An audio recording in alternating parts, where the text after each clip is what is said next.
कानून की जुर्म पे हुई आज एक और शानदार जीत। खतरनाक मुजरिम बाला सिंजू, जिसे बच्चों की तस्करी के लिए देश के हर राज्यों की पुलिस तलाश कर रही थी, वो आखिरकार सीआईडी के हाथों पकड़ा गया।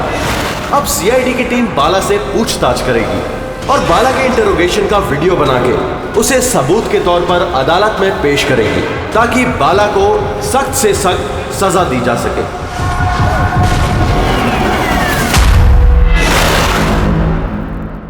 एक कप चाय ही मिलेगी? वो बच्चे कहाँ जिन्हें तूने बेचा है? मैंने किसी बच्चे को नहीं बेचा। बच्चे देश में है या विदेश में? मेरी चाय कहाँ है एसीपी साहब? देश में या विदेश में? बाला, उन बच्चों को सही सलामत उनके माँ बाप तक पहुंचाने की कसम खाई है हमने। अगर उनको कुछ हुआ ना, तो तेरे साथ वो करेंगे जो तू सपने में भी सोच नहीं सकता।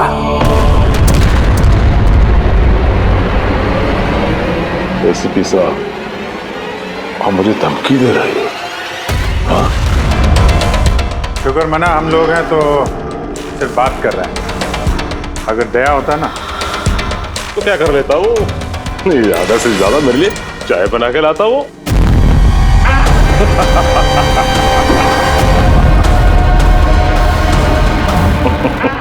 नीचे का। अरे मैडम जी, आप ही मेरे लिए चाय बना के ले।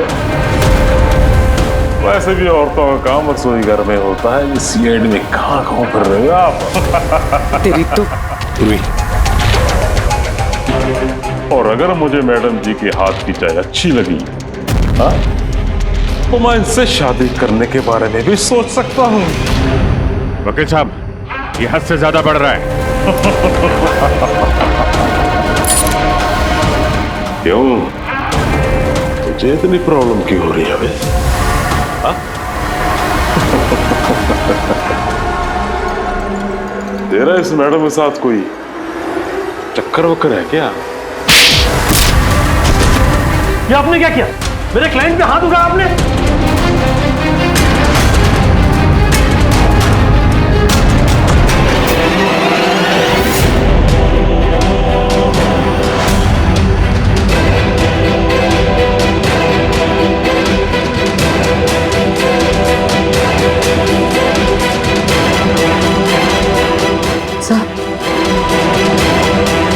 सही से he's dead?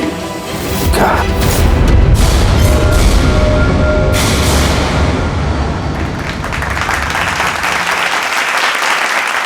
Good evening ladies and gentleman and welcome to सवाल जवाब।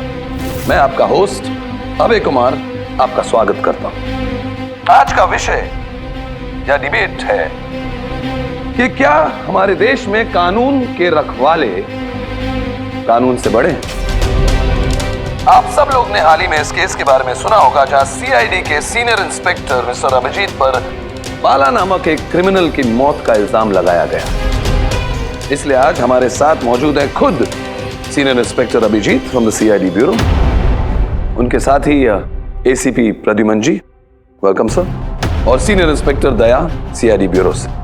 हमारे पैनलिस्ट हैं ex army officer mister Ranveer, ex IB officer Sanjeet ji और एक्स जज मिस मंदिरा, और साथ ही हैं क्राइम के सीनियर एडिटर मदन कुमार जी, और साथ में मौजूद हैं और सीनियर जर्नलिस्ट और ह्यूमन राइट एक्टिविस्ट। तो मैं शुरू करना चाहूंगा ह्यूमन राइट्स एक्टिविस्ट से। कहिए, इस केस के बारे में आपका क्या कहना है? इनके जैसे ऑफिसर्स की वजह से ही कानून का नाम खराब हो रहा है इस देश में। बिल्कुल ठीक। हाथ में गन या ताकत क्या आ जाती है, इन्हें लगता है कि अपने मनमर्जी करेंगे और मानव अधिकार की धज्जियां उड़ा देते हैं इन जैसे कानून के रखवाले। हाँ, मैं तो कहता हूँ कि इन पुलिस वालों से गन ही वापस ले लेनी चाहिए। गन चलाने की नैतिकता क्या होती है इन लोगों को समझ में नहीं आती। जी, मैं तो ये कहूंगा कि ये लोग सिर्फ राई का पहाड़ बना रहे हैं। बाला सीआईडी वालों के साथ बदतमीजी कर रहा था। अब ऐसे में अगर हाथ उठ भी गया तो इसका मतलब ये तो नहीं है ना कि अभिजीत पर खूनी बनने का ठप्पा ही लगा दें आप लोग। और किसी मुजरिम से होता गलती से एक खून तो क्या आप उसे छोड़ देते हैं या फिर कोई आम इंसान से? नहीं ना। तो फिर जो नियम आम इंसान पे लागू होता है वो इन सीआईडी वाले पे क्यों ना हो?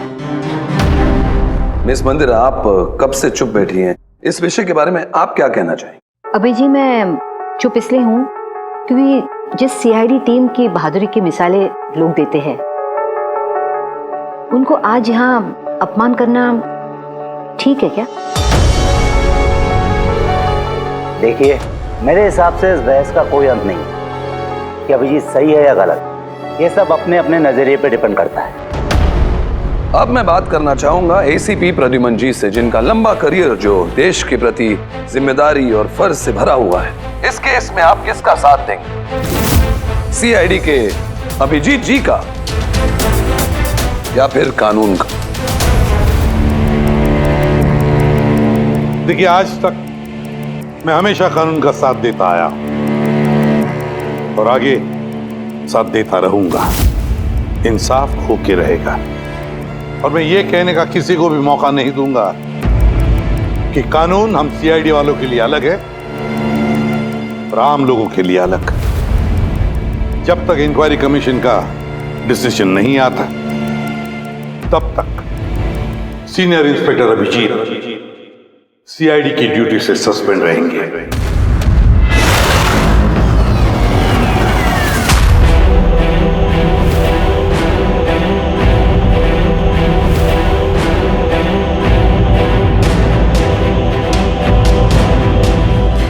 एक मिनट सर।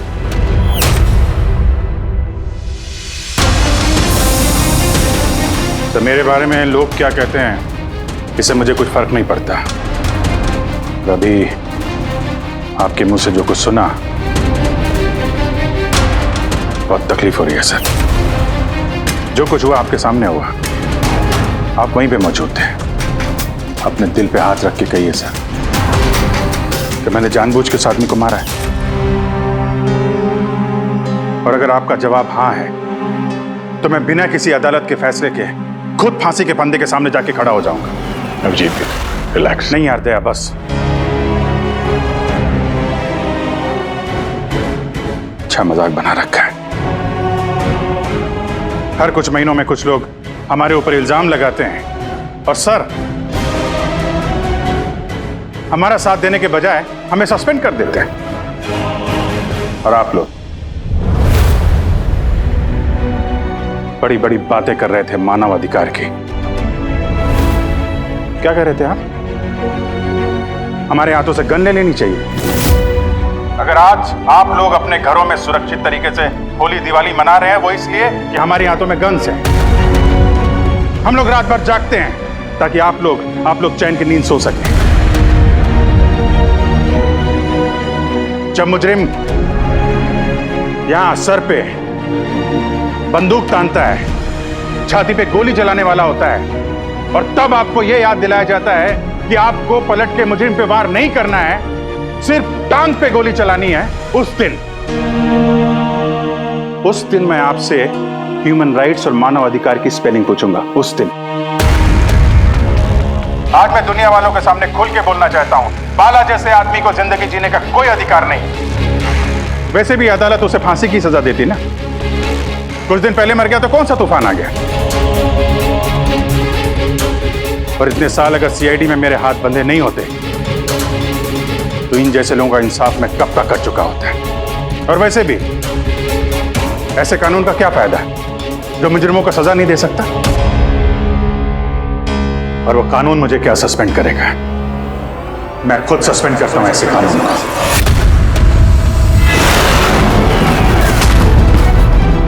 दिल में जज्बा और जेब में इस्तीफा लेकर हमेशा घूमता हूं मैं।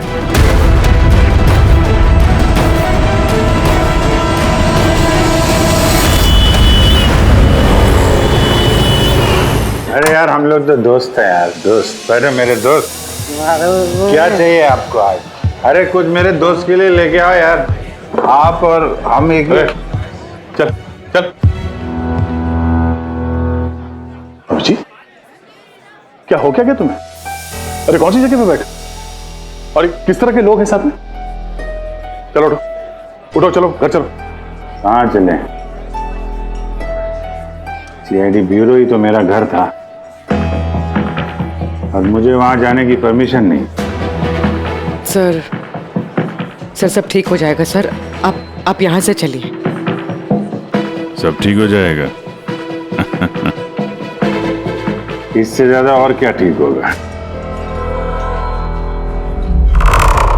और अब मैं सीआईडी ऑफिसर नहीं हूं। कोई भी ह्यूमन राइट्स वाला, कोई भी इंक्वायरी कमीशन मेरा कुछ नहीं बिगाड़ सकती।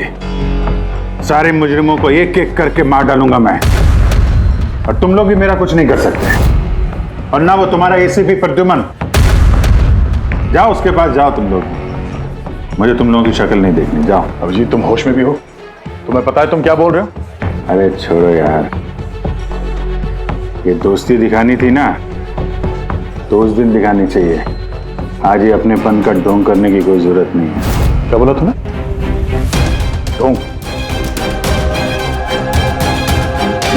तुम्हें ये ढोंग लग रहा है? और क्या? सही है, एकदम सही है। सर जाओ जाओ, तुम भी निकलो।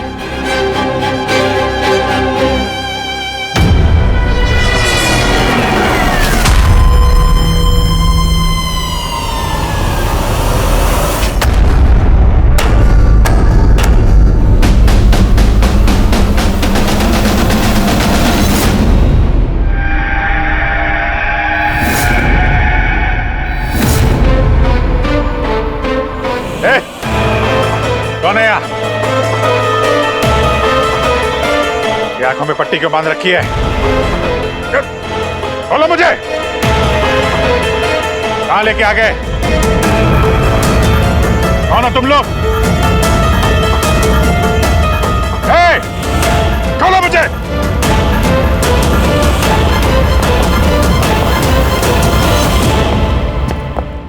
कौन हो तुम लोग? पट्टी खोलो।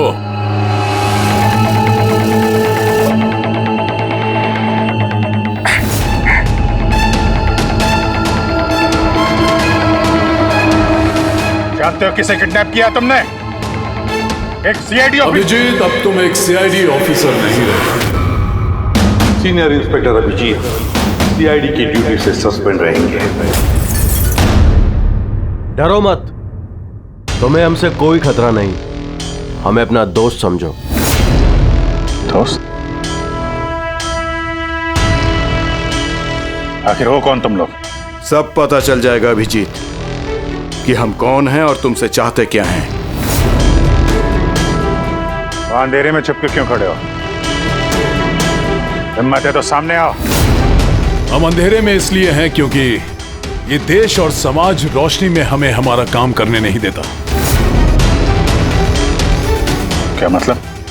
हम भी तुम्हारी तरह कानून के रखवाले हैं, लेकिन तुम कानून के दायरे में रह के काम करते हो और हम उसके बाहर। हम सीधा मुजरिमों का इंसाफ करते हैं, न कोर्ट न कचहरी न इंक्वायरी कमीशन, सीधे सजाए मौत। एक मिनट, ये तुम लोग क्या कह रहे हो? मैं कुछ समझ नहीं पा रहा हूं। पहचानते हो इसे? ये तो मालविका है, कहने को सोशलाइट, लेकिन कई आतंकवादी गतिविधियों से जुड़ी हुई है ये। Good, next. Rangan Banga real estate का बिजनेस दिखाने के लिए और उसकी आड़ में ड्रग्स का लेन देन। विलियम? ये तो विलियम है। 7 मर्डर का इल्जाम है इसके ऊपर। That's right. मगर मुझे क्यों दिखा रहे हो इनकी तस्वीरें? मुझसे क्या चाहते हो? बताते हैं। पहले तुम जरा ये बताओ कि अगर तुम्हें ये पता चले कि इन मुजरिमों को कानून कभी सजा दे नहीं सकता, तब तुम क्या करोगे? अगर इनको कभी सजा नहीं मिल पाई तो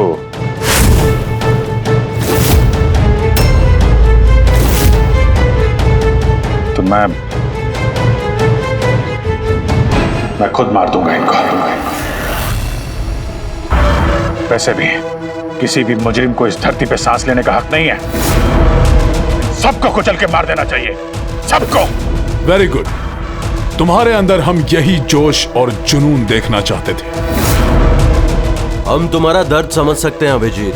अगर बाला गलती से मारा भी गया तो क्या फर्क पड़ता है, था तो वो एक मुजरिम ही ना।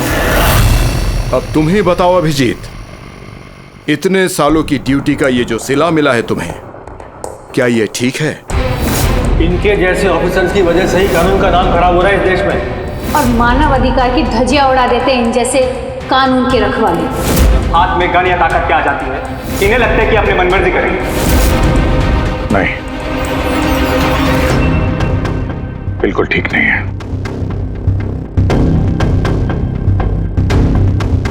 सिर्फ मैं ही जानता हूं सम्मान का घूंट पीने से क्या बीत रही है मुझ पे, किस आग में चल रहा हूं मैं। हम समझते हैं अभिजीत, इसलिए तो तुम्हारी तरफ दोस्ती का हाथ बढ़ा रहे हैं। हमारे गैंग का काम है उन मुजरिमों का सफाया करना जिन्हें अदालत ने खुला छोड़ रखा है। बनोगे हमारे गैंग का हिस्सा? सोच क्या रहे हो अभिजीत?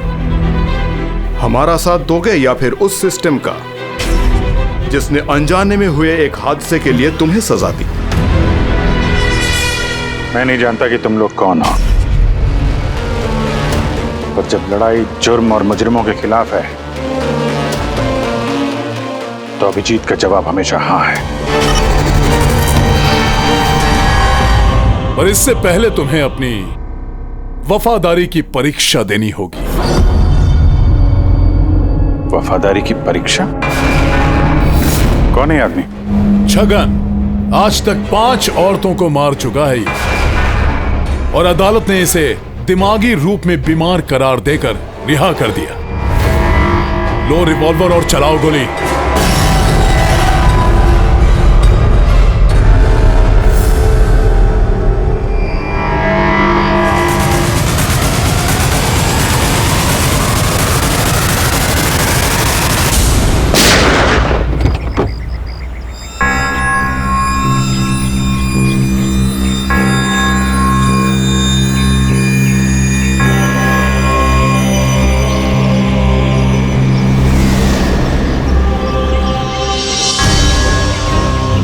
हमारे फ़ोन का इंतज़ार कीजिएगा। और हाँ, जो आपको तकलीफ हुई ना उसके लिए सॉरी। और एक बात ध्यान में रखिएगा, फ़ोन हमेशा अपने साथ रखिएगा। अगर बाथरूम जाना है तो भी नहीं।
मैं आ गया।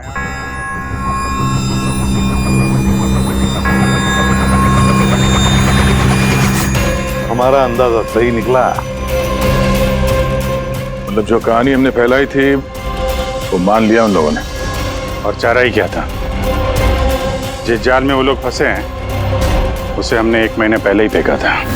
सर, इतने खतरनाक मुजरिमों का एक के बाद एक कैसे खून हो जाना, ये संयोग नहीं हो सकता सर। सर, इन सब मुजरिमों का ये नया दुश्मन कहाँ से आ गया? आ गया या आ गए? इन पांचों का कोई एक ही दुश्मन होना जरा मुश्किल लगता है। पर सर, अलग अलग दुश्मन है तो फिर सबने एक साथ हमला कैसे किया?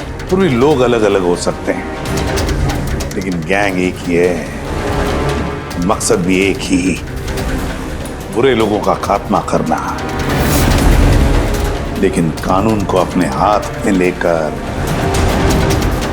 अलग अलग शहरों पे अलग अलग टाइम पे खून करना, इतनी लंबी प्लानिंग किसी एक आदमी के बस की बात तो नहीं है। बिल्कुल ठीक कह रहे हो अभिजीत। लगता है कुछ मिल गया तुझे, हैं? हाँ बस। क्या? बस इसमें कोई एक खूनी नहीं है, क्योंकि अधिकतर हर एक खूनी का खून करने का अपना एक खास पसंदीदा तरीका होता है, लेकिन यहां पर ऐसा नहीं।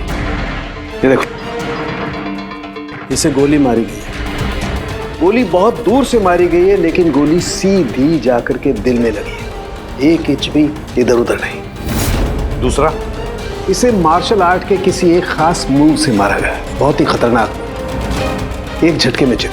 और ये तीसरा मर्डर? ये तीसरा, इसे जहर से मारा गया है, एक खास नुकीली चीज से जहर इंजेक्ट किया गया है सीधा आर्टरी में, जहर तुरंत खून में मिल गया और ये खत्म। तो तीसरा मर्डर भी किसी एक्सपर्ट ने किया है सर?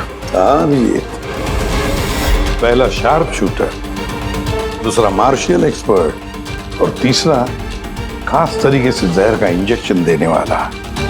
ये जो भी है, इन्होंने अलग अलग तरीके से जान लेने की ट्रेनिंग पाई है, जैसे कोई स्पेशल एजेंट। और शायद इस गैंग में इस तरह की सोच रखने वाले और भी लोग शामिल होंगे जो समाज से मुजरिमों को मिटाना चाहते हैं। सर, अगर ये लोग इतने एक्सपर्ट हैं तो ना ही कोई सुराग छोड़ेंगे, ना ही कोई पहचान। इन तक पहुंचेंगे कैसे? लोहा लोहे को काटता है पूर्वी। इन लोगों की गैंग तक पहुंचने का एक तरीका है, बाला की मौत का नाटक। सब कुछ प्लान के मुताबिक चल रहा था सर। फिर उन्होंने मुझे एक आदमी के ऊपर गन तान के ट्रिगर दबाने को कहा। और तुमने ट्रिगर दबा दिया? Yes sir. क्या मतलब है ये सब? हाँ? कहा था ना हमने, तुम्हारी परीक्षा ली जाएगी ये देखने के लिए कि तुम इस काम को अंजाम दे सकते हो या नहीं। मुझे किसे मारना है? एक ऐसा इंसान जो इंसान कहलाने के लायक भी नहीं है, देश के उत्तरी राज्यों में ड्रग्स का धंधा करता है और न जाने इसकी वजह से कितने नौजवान अपनी जिंदगी बर्बाद कर चुके हैं। उसका नाम? अपने आप को बहुत बड़ा बिजनेसमैन समझता है, लेकिन ड्रग डीलिंग ही उसका असली काम है।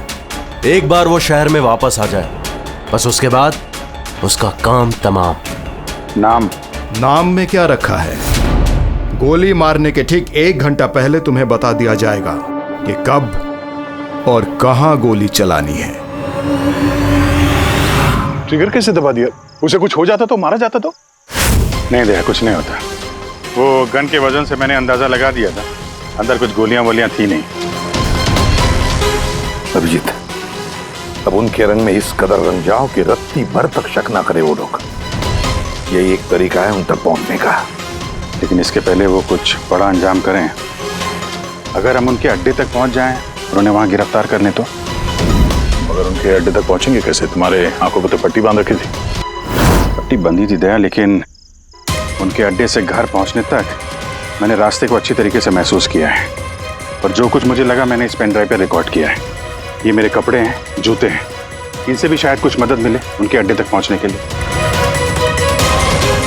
सर, जो भी करना है जल्दी करना होगा।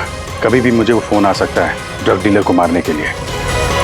मैं नहीं चाहता कि ऐसा कोई काम करूं जिसकी इजाजत मुझे देश का कानून नहीं देता। जब तक कानून नहीं कहे हम किसी की जान नहीं ले सकते, फिर वो चाहे मुजरिम ही क्यों ना हो।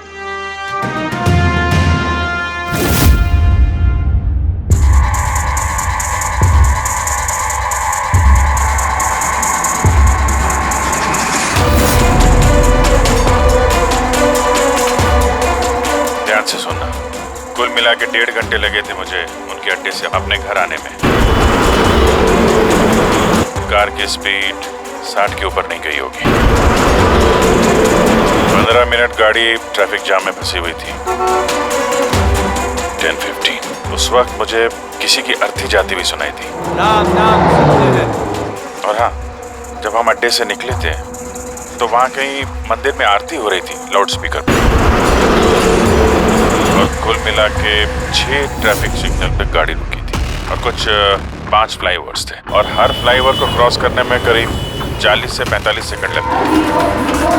रेलवे स्टेशन और एक फ्लाईओवर के नीचे रेलवे स्टेशन था जहाँ पे ट्रेन की अनाउंसमेंट हो रही थी। सर आप अंदर। सर ये देखिए, अनिकेत कुमार सर, सीबीआई ने अभी थोड़े दिन पहले से बातचीत भी की थी। सर देश के कई जगहों पर ये ड्रग्स का धंधा करता है। अभी कहाँ है? सर वो फ्रेडी सर देख रहे हैं। सर ये पैडी है, धान। ओह ये पैडी है, वो जो तुम अभिजीत की कमीज पर से लेके आई थी वो रेशा, वो एक गनी बैग का रेशा, किसी बोरी का। मतलब पैडी और बोरा, इसका मतलब ये कोई गोदाम है। गोदाम को अपना अड्डा बना रखा है उन लोगों ने। कोई ऐसा गोदाम जहां पर अनाज रखा जाता है या फिर कोई ग्रेन मिल। सर ये रूट लिया उन लोगों ने। ये रूट ठीक वैसा जैसे अभिजीत सर ने बताया था, विरार की तरफ जाता है। गुरजापुर में। डॉक्टर साहब,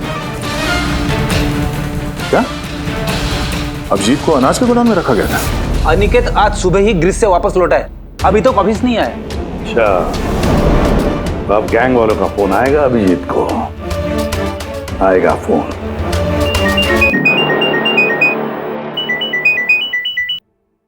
हेलो, आपके लिए एक खुशखबरी है अभिजीत सर। जिस घड़ी का आपको इंतजार था वो आ गई है।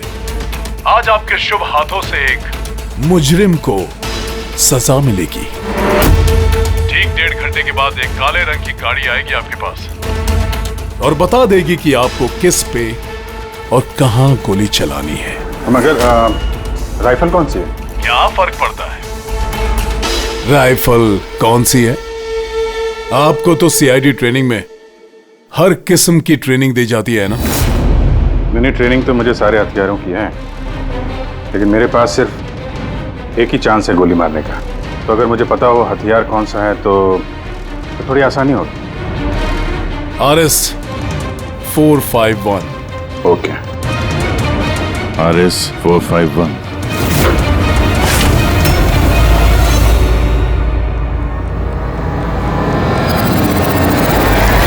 ये क्या कह रहे हैं आप? मेरी जान को खतरा है?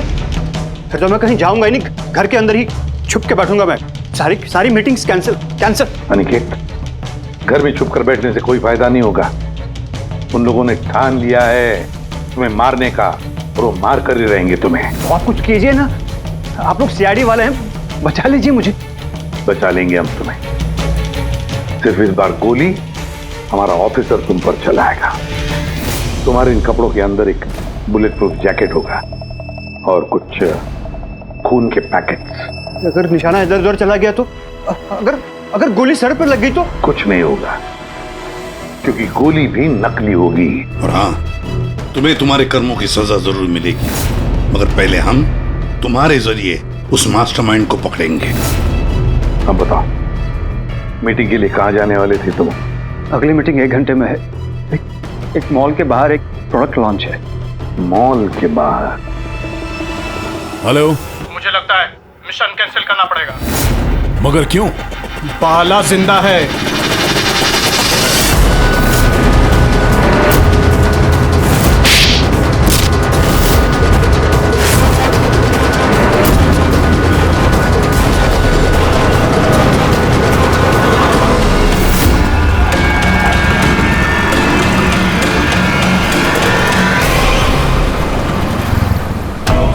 बहुत बड़ा धोखा हुआ हमारे साथ में। अभिजीत के हाथों किसी का खून हुआ ही नहीं है। प्लान कैंसिल नहीं करेंगे आप। सीआईडी और अभिजीत को इस धोखे की बहुत भारी कीमत चुकानी पड़ेगी।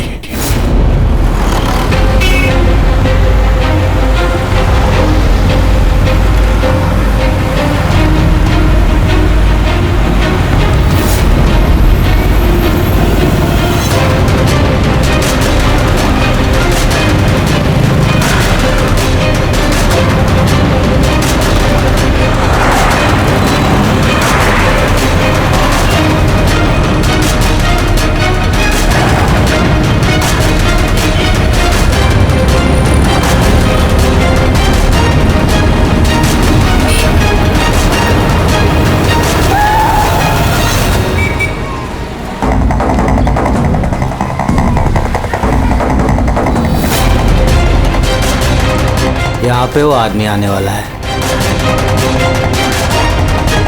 पर वो आदमी आया कौन? सब्र रख, पता चल जाएगा। चल तुझे वो जगह दिखाता हूं जहां से तुझे गोली चलानी है उस पे।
गोडाउन तो एकदम खाली है, कोई भी नहीं है यहाँ पे।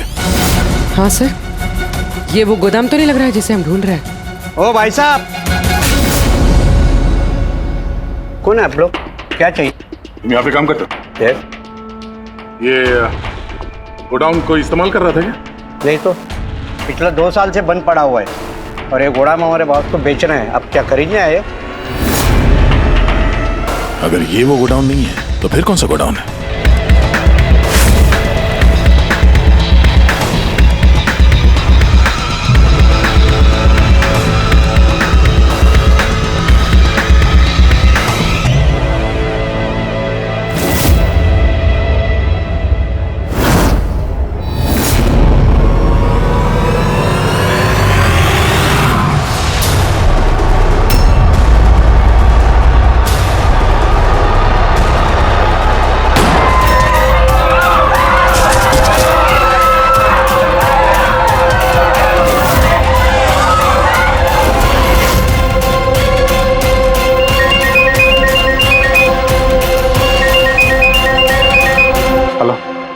अभिजीत, तेरी कामयाबी के लिए अनिकेत के टिकट कट चुकी है।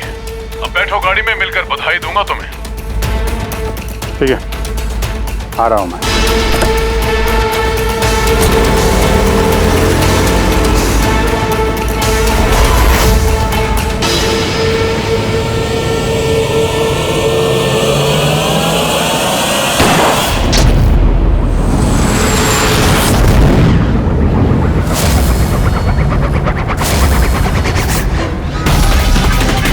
पंकज, पूरा छोड़ना नहीं।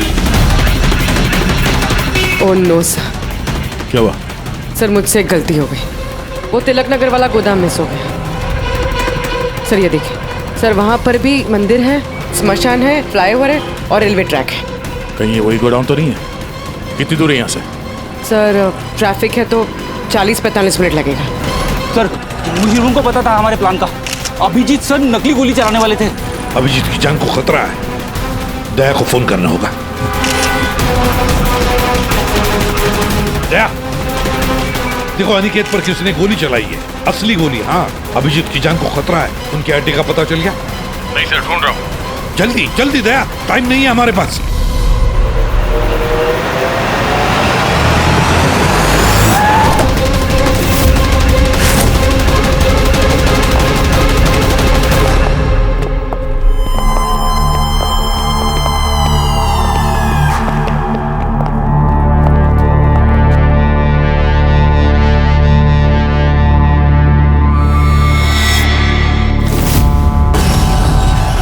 बहुत बहुत बधाई हो तुम्हें, वेल डन। अनिकेत के मौत की खबर हर न्यूज चैनल पर छा गई और अब तुमने हमारा विश्वास जीत लिया है।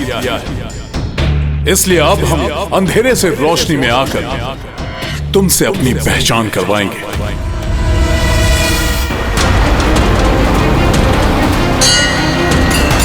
ये मंदिर है।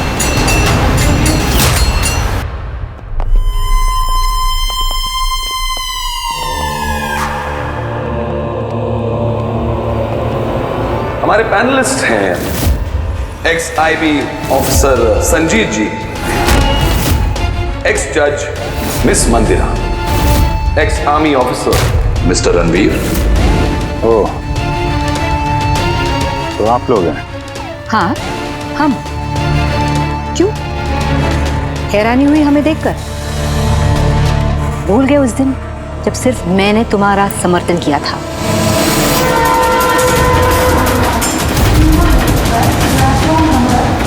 ये रेलवे स्टेशन। अभिजीत, हम सबका मकसद एक है, जुर्म का सफाया। मगर आपके ये चौथे साथी,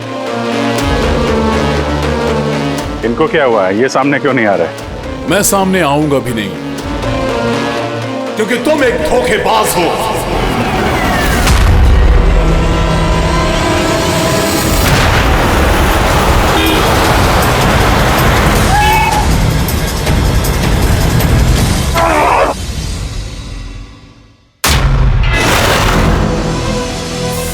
बाला जिंदा है? हाँ, ये जिंदा है, क्योंकि ये सब सीआईडी की सोची समझी चाल थी हमें फंसाने के लिए।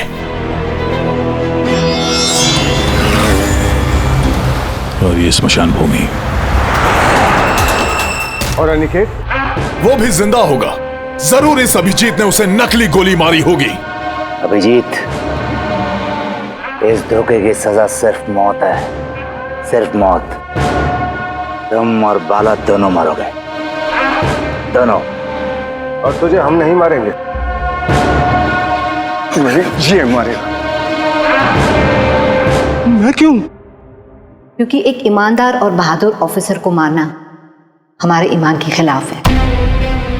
चल, तू मार, नहीं तो हम तुम्हें मारेंगे। वो तो आप वैसे भी मार दोगे। नहीं, हम तुम्हें एक और मौका देंगे। चलाओ गोली। ले वाला, पिस्तौल ले। ले।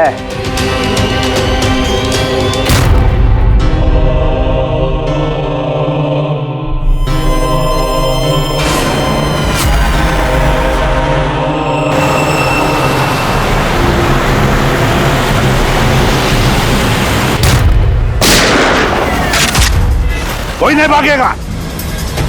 चल। मैं आपका होस्ट अभय कुमार। हम लोगों ने जो कुछ भी किया उसका हमें बिल्कुल अफसोस नहीं। हम लोग भी देश के लिए कुछ करना चाहते थे, जैसे आप लोग करना चाहते हो।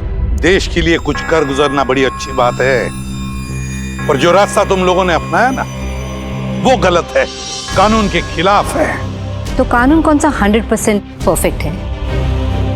ये वही कानून है जिसके चलते इतने सारे मुजरिम समाज में आजाद घूम रहे हैं। उस अनिकेत को भी आपने बचा लिया ना? हाँ, अनिकेत को हमने बचा लिया, सिर्फ गोलियों से, कानून से नहीं, समझे? रही बात परफेक्शन की, तो 100% परफेक्ट कुछ भी नहीं होता है, उसे बनाना पड़ता है। आप लोगों का तरीका क्या परफेक्ट है? क्या गारंटी है इस बात की कि अपनी सनक के चलते तुम लोगों ने सिर्फ गुनहगारों को ही मारा है, किसी निर्दोष को नहीं? अब उसी अदालत के सामने जाकर अपनी शिकायत पेश करना, उस अदालत से जिससे तुम इतने परेशान हो। अब वही अदालत तुम्हारा इंसाफ भी करेगी। अब पता चलेगा तुम लोगों को कि अपने देश के कानून की मर्यादा का एहसास क्या होता है। केस बड़ा ही पेचीदा था सर। हाँ, तो मुजरिम भी तो पकड़े गए और एक केस खत्म। चलो भाई, घर नहीं जाना क्या? मगर अभी एक अपराधी को पकड़ना बाकी है। क्यों दया? Hello CID. कौन है आप लोग? क्या चाहिए? मैं विक्रांत हूँ, क्राइम टीम से। हमें यहाँ की तलाशी लेनी है। ये सर्च वारंट है।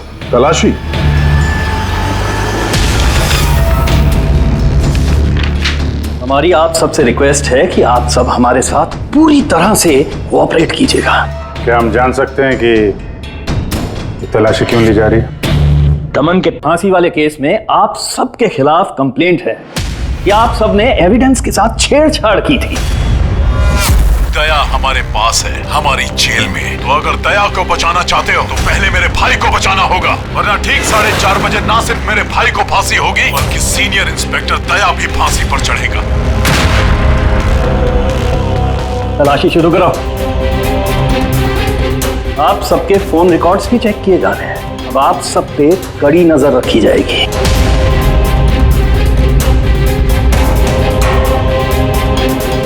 और हाँ, आप सबके साथ अकेले अकेले सवाल जवाब भी किए जाएंगे। मेरी आपको पर्सनल सलाह है, जो भी बोलना बिल्कुल सच बोलना। ये सीआईडी का फ्यूचर तय करेगा। सीआईडी से हैं, कोई पानी का बुलबुला नहीं। और तुम कौन होते हो हमारा फ्यूचर तय करने वाले?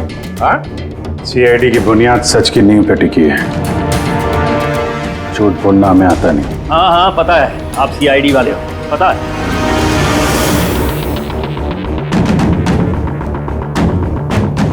लेकिन आप जो भी हो, कानून से ऊपर नहीं हो। और अब वक्त आ गया है कि आपको कानून की याद दिलाई जाए। ना पता है हमें, हम कानून से ऊपर नहीं, पर हम कानून के रखवाले हैं। कानून के रखवाले हम सीआईडी वाले हैं। और हम गर्व से कहते कि हम सीआईडी वाले हैं। और हमारे खून का एक एक कतरा सीआईडी को और इस देश को समर्पित है।